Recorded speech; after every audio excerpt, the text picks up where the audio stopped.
नमस्कार। मैं एमजी पांडे आप सभी का आज के इस वीडियो में हार्दिक स्वागत करता हूं। आज के अपने इस वीडियो में हम बात करेंगे नेताजी सुभाष चंद्र बोस व आजाद हिंद फौज के बारे में।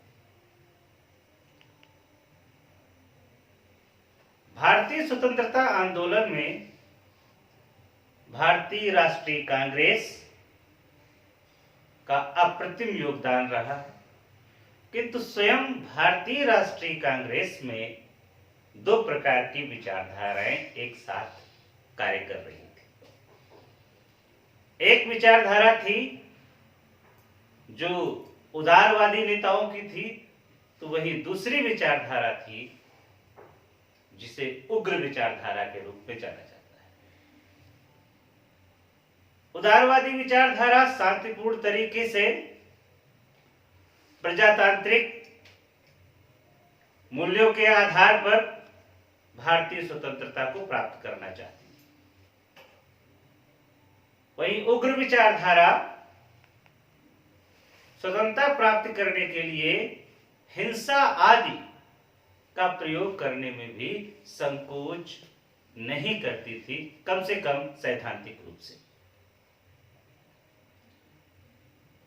सुभाष चंद्र बोस उग्र विचारधारा का प्रतिनिधित्व करते थे। द्वितीय विश्व युद्ध चल रहा था। ब्रिटिश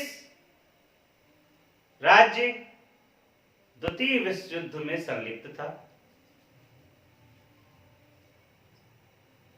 ब्रिटिशर्स द्वितीय विश्व युद्ध में इतना ज्यादा इन्वॉल्व थे और आर्थिक रूप से वो कहीं ना कहीं पर टूट भी चुके थे, क्योंकि युद्ध युद्ध होता है, बहुत किस्म की समस्याओं का सामना ब्रिटिशर्स को करना पड़ रहा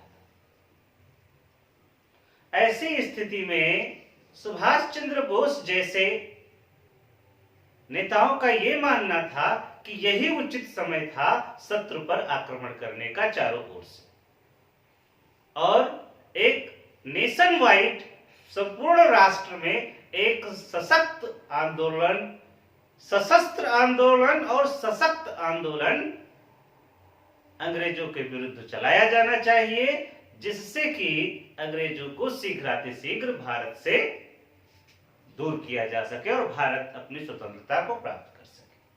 वही उदारवादी विचारधारा के नेतागण इस मत से सहमत नहीं थे।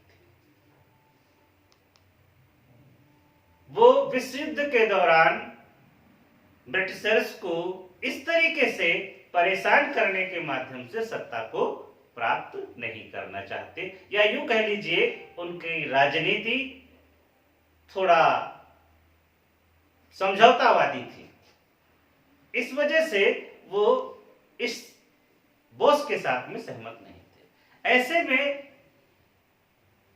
बोस अलग थलग पड़ गए और ब्रिटिशर्स भी उनको संदेह की दृष्टि से देखने की वजह से ब्रिटिशर्स ने बोस के विरुद्ध जासूसी करना और उनको नियंत्रित करना, उन्हें एक प्रकार से होम अरेस्ट में रखना उचित समझा।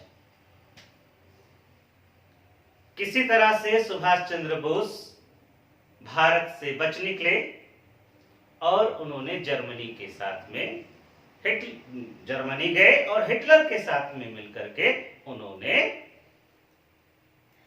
अंग्रेजों के विरुद्ध एक रणनीति तैयार की।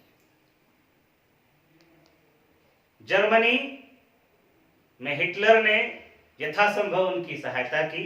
तदुपरांत वहां के पश्चात हमारे सुभाष चंद्र बोस जापान गए। जापान की मदद से आजाद हिंद सेना का सिंगापुर में पुनर्गठन किया गया सुभाष चंद्र बोस के द्वारा। यहां पर यह बताना आवश्यक है कि जर्मनी, जो कि स्वयं ही फांसीवादी राज्य था, हिटलर स्वयं ही एक क्रूर शासक था, जापान भी साम्राज्यवादी राज्य था। ऐसे में यह प्रश्न स्वतः मस्तिष्क में उठता है कि भारत की स्वतंत्रता के लिए सुभाष चंद्र बोस का ऐसी शक्तियों से सहयोग लेना कहां तक उचित था। ये प्रश्न राजनीति के क्षेत्र में एक बहुत ही महत्वपूर्ण प्रश्न है। इस प्रश्न का उत्तर विभिन्न तरीके से दिया जा सकता है, किंतु सर्वप्रथम हम इस बात का निश्चय कर लें कि आजाद हिंद फौज के गठन के उपरांत उसका हश्र क्या हुआ। अंडमान और निकोबार में, जो कि जापानीज फोर्सेस के द्वारा कब्जा कर लिया गया था, उस पर नियंत्रण कर लिया गया था, वहां पर एक प्रोविजनल गवर्नमेंट, इंडियन गवर्नमेंट का गठन किया गया सुभाष चंद्र बोस जी के निर्देशन में। जापानीज फोर्सेस का ये साउथ ईस्ट में एक रणनीति थी कि वो उनको जीतने के पश्चात, वहां मारकाट करने के पश्चात, वहां पर अपने समर्थन की पपेट और प्रोविजनल गवर्नमेंट का गठन कर रहे थे। भारत के लिए भी उन्होंने पपेट और प्रोविजनल गवर्नमेंट का गठन किया सुभाष चंद्र बोस जी के निर्देशन में। आजाद हिंद फौज ने भारत पर आक्रमण किया। आईएनए ने जापान की मदद से भारत पर आक्रमण किया, किंतु वो आक्रमण सफल नहीं रहा। उस आक्रमण को कुचल दिया गया ब्रिटिश फोर्सेस के द्वारा। बहुत सारे आईएनए के सोल्जर्स को कैप्चर किया गया, उन पर मुकदमा चलाया गया, कालांतर में उन्हें दंडित किया गया। सुभाष चंद्र बोस, ऐसा माना जाता है, रहस्यमयी परिस्थितियों में उनकी एक प्लेन क्रैश में की दुर्घटना में उनकी मृत्यु हो गई, जबकि वो यूएसएसआर जा रहे थे मदद के लिए। मंचूरिया को जाने का उन्होंने निश्चय किया था, उसी दौरान उनकी मृत्यु हो गई। यहां पर यह प्रश्न विचारणीय है कि यदि आईएनए अपने उद्देश्यों में सफल हो जाता, यदि सुभाष चंद्र बोस अंग्रेजों को भारत से खदेड़ने में सफल हो जाते, तो क्या भारत की स्वतंत्रता जिस रूप में प्राप्त हुई, क्या उसी रूप में मिलती? शासन का प्रारूप जिस रूप में इस समय संचालित है वही रहता या कोई अन्य प्रारूप होता? ऐसी स्थिति, जबकि स्वयं सुभाष चंद्र बोस उस समय फांसीवादी शक्तियों और साम्राज्यवादी शक्तियों के हाथ में एक पपेट और प्रोविजनल सरकार का नेतृत्व कर रहे थे, तो क्या ऐसे में वो साम्राज्यवादी शक्तियां, वो फांसीवादी शक्तियां क्या भारत में स्वतंत्रता, समानता या अन्य तमाम प्रजातांत्रिक अधिकारों का दमन नहीं करती? क्या सुभाष चंद्र बोस भारत के लोगों की सुरक्षा, संरक्षा की पूरी तरह व्यवस्था कर पाते? उन साम्राज्यवादी और आतताई फांसीवादी शक्तियों से भारत के लोगों को बचा पाते? एक समय के लिए भी माना जा सकता है ब्रिटिशर्स को मान लीजिए वो खदेड़ देते, तो क्या फांसीवादी शक्तियां साम्राज्यवादी शक्तियों से पुनः सुभाष चंद्र बोस लड़ पाते और उनके प्रभाव को भारत में शून्य कर पाते?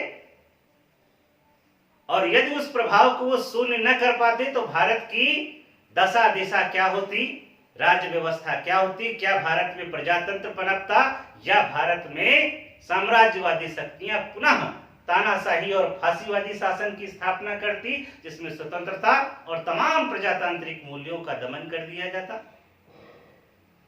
होने को कुछ भी हो सकता है। हाँ, हम सुभाष चंद्र बोस के शौर्य, पराक्रम, उनकी सत्यनिष्ठा, उनके देश प्रेम, उनके राष्ट्र प्रेम पर बिल्कुल भी संदेह नहीं कर रहे हैं, बल्कि उनको लेकर के गौरव की भावना है। किंतु उन परिस्थितियों में, उन राजनीतिक परिस्थितियों में साम्राज्यवादी और फांसीवादी शक्तियों के प्रभाव से भारत को बचा पाना ब्रिटिशर्स को खदेड़ने के बाद भी उतना आसान नहीं रहता सुभाष चंद्र बोस के लिए। क्यों? क्योंकि जापानीज और जर्मन फोर्सेस कहीं ना कहीं पर अपनी अधिनायकवादी और अपनी तानाशाहीपूर्ण फांसीवादी व्यवस्थाओं को कहीं ना कहीं पर जरूर भारत में लागू करने की कोशिश करते, और ये बहुत ही चुनौतीपूर्ण होता सुभाष चंद्र बोस के लिए उन शक्तियों को पुनः भारत से खदेड़ पाना। तो ऐसी स्थितियों में फांसीवादी शक्तियां, साम्राज्यवादी शक्तियां जापान और जर्मनी के रूप में सुभाष चंद्र बोस के माध्यम से भारत में सफल नहीं हो पाई। तो कहीं ना कहीं पर इसके पीछे इतिहास का एक अदृश्य हाथ अवश्य रहा है। सुभाष चंद्र बोस के शौर्य, उनके पराक्रम, उनके देश प्रेम को प्रणाम करते हुए हम इस वीडियो का आज समापन करते हैं। जय हिंद, धन्यवाद, जय भारत।